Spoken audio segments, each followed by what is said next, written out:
लोकसभा चुनाव 2024 के 3 चरणों का मतदान संपन्न हो चुका है।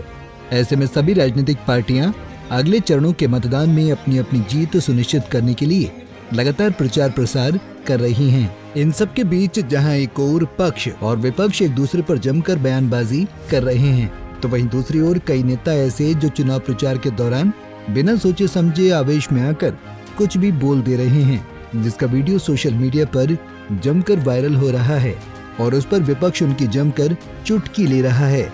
दरअसल इस खबर में हम राजनीतिक बयानों की बात इसलिए कर रहे हैं क्योंकि ये खबर उन नेताओं के बयानों से जुड़ी हुई है जो चुनाव प्रचार के दौरान कुछ भी बोल देते हैं। इसी कड़ी में यूपी सरकार के मंत्री अनिल राजभर ने सुबह सपा के अध्यक्ष ओम प्रकाश राजभर द्वारा इन दिनों दिए जा रहे बयानों को लेकर उनको नसीहत दी है। मीडिया से बातचीत के दौरान अनिल राजभर ने कहा कि ओम प्रकाश राजभर जी कुछ भी बोलने से पहले शब्दों की संवेदनशीलता का ध्यान में रखें, अधीर न हो। आज भारतीय जनता पार्टी दुनिया की सबसे बड़ी पार्टी है और उस पार्टी में उनका गठबंधन है। ऐसे में हम लोग सामंजस्य बनाकर चलेंगे तो चुनाव में उसका सकारात्मक परिणाम होगा।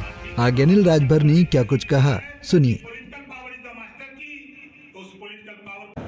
मैं आपको बता दूं, मुझे वो दिन याद आता है जब मेरी माँ की बेबानी पड़ी हुई थी, मैं रो रहा था और पहला फोन आया, देश के प्रधानमंत्री माननीय नरेंद्र मोदी जी का पहला फोन आया और उन्हें सांत्वना दिया कि ओम प्रकाश राजभर, मेरी भी माँ दुनिया में नहीं है, तेरी भी माँ चली गई, ईश्वर उनको अपने जगह स्थान दे और आप सेनापति हो, सेनापति धैर्य रखो,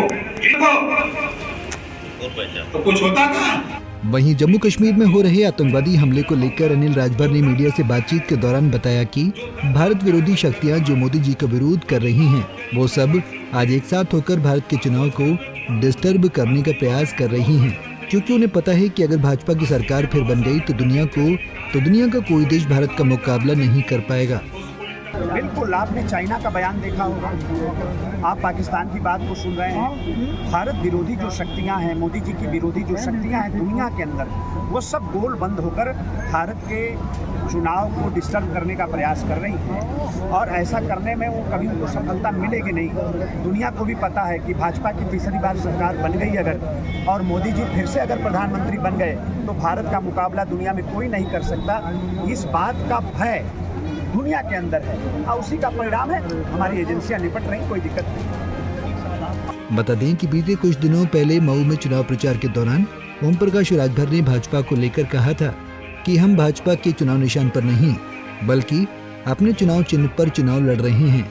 हम सिर्फ पॉलिटिकल पावर के लिए भाजपा के साथ गठबंधन किए हैं। अब इसी बयान को लेकर अनिल राजभर ने उन्हें यह नसीहत दी है। पंजाब केसरी टीवी के लिए बलिया से मुकेश मिश्र की रिपोर्ट।